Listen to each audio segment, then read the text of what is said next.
This shouldn't be possible. Yet it has shaped every modern war, every economic collapse, and every overnight surge in fuel prices you've ever witnessed. For more than a century, a silent network has controlled the rise and fall of global oil, not through public decisions, but through private strategy. Not in parliaments, but in shadowed conference rooms. Not with public mandates, but with untraceable agreements. Most people think oil crises happen because of war, political tension, or sudden shortages, but the truth is far more complicated.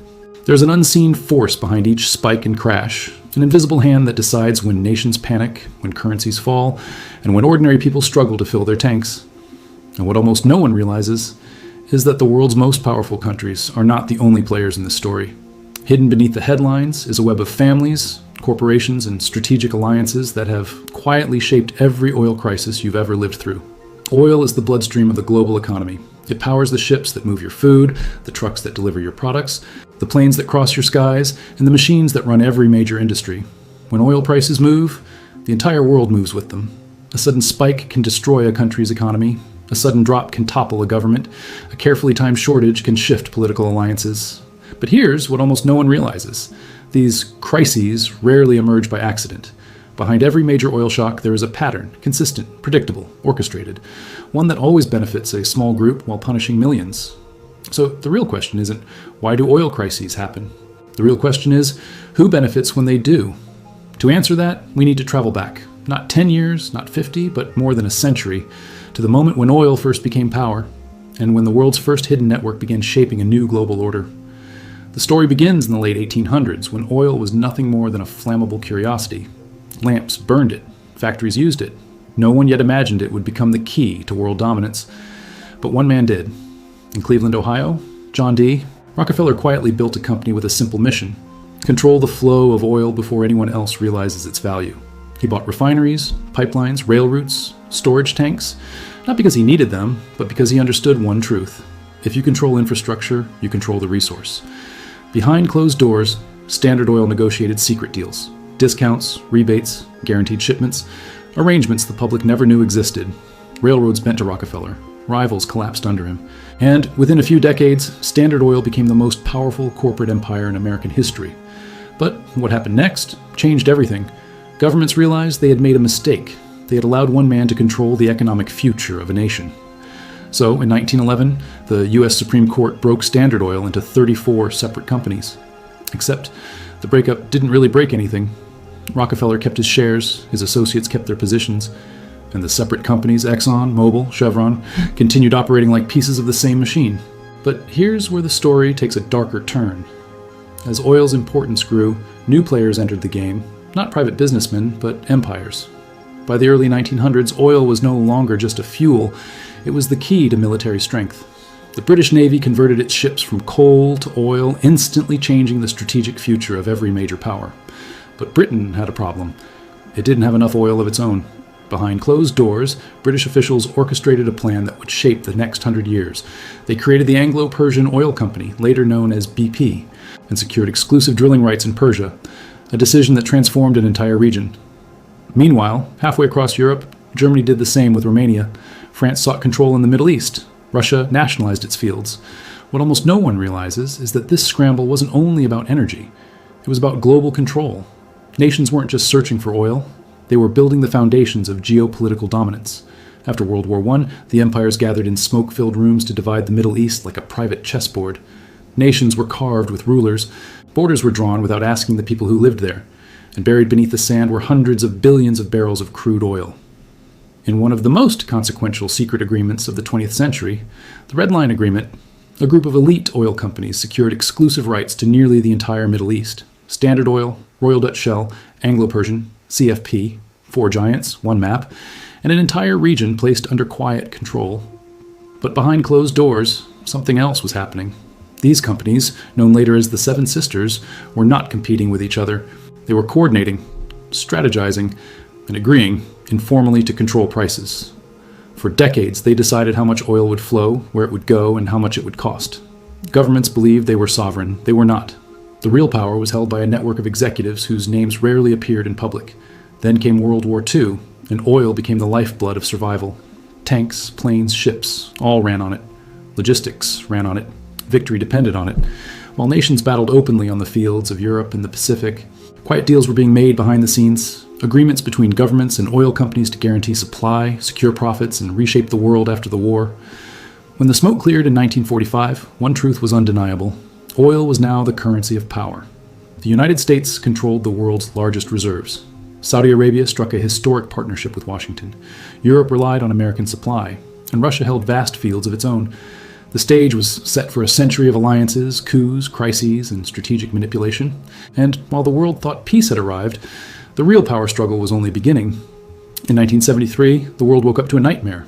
Gas lines stretched for miles, fuel ran out, prices tripled overnight, economies crashed. The official story was simple. The Arab states cut oil production to protest Western involvement in the Middle East. Except, the truth is far more complicated.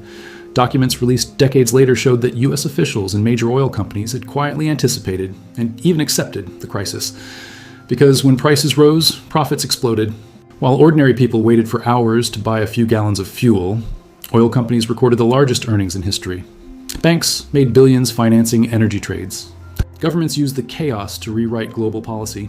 1973 was not an isolated event. It was a template, a test run, a demonstration of how manipulating supply could transform the world. And it worked so well, it happened again. Behind closed doors in the 1970s and 80s, the Seven Sisters met regularly, not publicly, not openly, but privately, to coordinate strategies. They couldn't fix prices legally, but they didn't need to. They could slow exploration, delay investment, restrict shipping, reduce refining capacity, all without breaking any laws. But the truth is far deeper. They weren't just controlling oil, they were controlling perception. Every time prices rose, the public blamed geopolitics or war. Every time prices fell, governments took credit. Meanwhile, behind the scenes, the same small circle of companies, bankers, and state officials adjusted the levers. During these years, a new player was rising. In the 1980s, a small group of private oil traders emerged. Names like Mark Rich, Glencore, Trafigura. These traders didn't own oil fields. They didn't refine gasoline. They didn't run pipelines. But they controlled something far more powerful: information. They knew when a tanker was delayed. They knew when a pipeline had problems. They knew when a government was unstable. They even knew when a minister was open to negotiation. With that information, they could move billions, buying oil when prices were low, selling when they knew a crisis was coming. They didn't cause crises, but they profited from them so effectively that crises became convenient. Major governments began depending on these traders to bypass sanctions, secure supply, and move oil quietly during political tension. In other words, the traders became middlemen between nations, and their influence only grew. By the 1990s and early 2000s, the oil power network had evolved. Governments controlled reserves, companies controlled infrastructure, traders controlled the flow, banks controlled the financing. And intelligence agencies controlled the politics, all of them interacting, all of them benefiting, all of them invisible to the public. But the most important truth appeared only in moments of crisis. Whenever oil prices spiked, the same pattern emerged. A geopolitical event sparked fear. Traders amplified the panic in markets. Companies adjusted supply. Banks cashed in on volatility. Governments justified political decisions. Ordinary people paid the price. After 2008, a new force entered the game, one that changed everything. Oil stopped being just a commodity. It became a financial asset. Banks and hedge funds began trading oil futures at unprecedented levels. Speculation soared. Paper barrels, contracts that weren't backed by physical oil, flooded the market. By some estimates, for every real barrel traded, 20-30 paper barrels changed hands, meaning the price of oil was no longer decided by supply and demand, but by expectation and fear. And who controlled expectation? The same elite network: traders, banks, corporations, intelligence agencies, governments, each influencing the narrative, each shaping the future, each benefiting from volatility. New players, state-owned enterprises from China, India, and the Middle East, began joining the table. They built shipping fleets, invested in pipelines, secured long-term contracts. The old guard didn't disappear, they evolved. And as the world entered the 2010s, something became clear. Oil crises were no longer reactions to global events. They were instruments of strategy. By the early 2010s, the world believed oil crises were predictable. War, panic, shortage, price spike. But the crises of the last 15 years were not natural. They were engineered, sometimes subtly, sometimes boldly, by the same network that has shaped oil since the days of Rockefeller. In 2008, as the global financial system collapsed, oil prices surged to their highest point in history. At first glance, It made no sense. The world was slowing down, demand was falling, yet prices skyrocketed. Why? Because banks and hedge funds, desperate for new profits as credit markets froze, poured billions into oil futures. They didn't need tanks, pipelines, or refineries. They needed fear. They needed volatility. Oil hit $147 a barrel. Then, only months later, it crashed below $40. The same players who pushed prices up also profited when they fell. The gains were enormous. The losses were absorbed by ordinary economies. Governments quietly coordinated with oil companies to steady the market, not for the public's benefit, but to protect the institutions that had grown dependent on high oil prices. And while the world was distracted by recession, a new battleground was forming. In the US, a silent revolution emerged. Hydraulic fracturing, fracking, unlocked vast reserves of shale oil. Overnight, the United States became the world's largest producer. But the shale boom didn't just challenge OPEC. It threatened the entire existing power structure. For decades, the Seven Sisters and Middle Eastern governments had quietly coordinated supply. Now a new rival appeared, one outside their control. And in 2014, oil prices collapsed again, not because of a sudden drop in demand, but because strategic supply decisions were quietly made behind closed doors. Saudi Arabia refused to cut production. Traders accelerated the panic. Banks fueled speculation. Prices fell by more than 60%. Publicly, it looked like a market reaction. Privately, it was a power play. The collapse crippled the shale industry. Hundreds of companies went bankrupt. Tens of thousands of workers lost their jobs. But in the long run, shale survived. It adapted. It learned to produce oil more cheaply, more efficiently. And this set the stage for a new conflict, one far more global. Then came 2020. The world shut down. Airplanes stopped flying. Cities fell silent. Demand for oil plunged to levels unseen in modern history. Oil prices collapsed, not just to zero, but below zero. Producers were paying buyers to take oil off their hands. The headlines were dramatic, but misleading. Because behind closed doors, major traders and banks saw opportunity. They bought massive quantities of oil at near zero prices, stored it on tankers offshore, and waited. Months later, when the world reopened, prices soared again. Those who controlled storage, those who could afford to wait, earned billions. Meanwhile, ordinary people lost jobs, savings, and financial security. After the pandemic, the world entered a new era, one shaped not by companies or traders, but by the ultimate force of global strategy, geopolitics. In 2022, when conflict erupted in Eastern Europe, the world expected an oil shock, but few understood the scale of the manipulation that followed. Sanctions were introduced, Russian supply was restricted, flows were rerouted across continents. While Western nations condemned Russia publicly, many continued buying its oil privately through intermediaries, via India, via China, via shadow fleets of old tankers with transponders turned off. Traders coordinated the routes, banks financed the shipments. Insurance companies looked the other way. Global prices soared, governments blamed war. Media blamed geopolitics. But behind the scenes, the same network of players, corporations, traders, state agencies, benefited more than anyone else. In the chaos, new alliances formed. Russia deepened ties with China. Saudi Arabia expanded its relationship with India. US shale surged. Europe scrambled for supply. Oil crises don't just hurt economies, they reshape societies. When prices rise, food becomes more expensive. Transportation costs surge. Inflation spreads like fire. Currencies weaken. Governments face unrest. Nearly every inflation wave of the past 50 years has been triggered or amplified by an oil shock. Oil crises don't create instability. They expose it. They reveal which nations are vulnerable, which governments are unprepared, which economies depend too heavily on foreign supply. During every crisis, the same pattern emerges. The poor suffer first. The rich consolidate power, and the hidden network strengthens its position.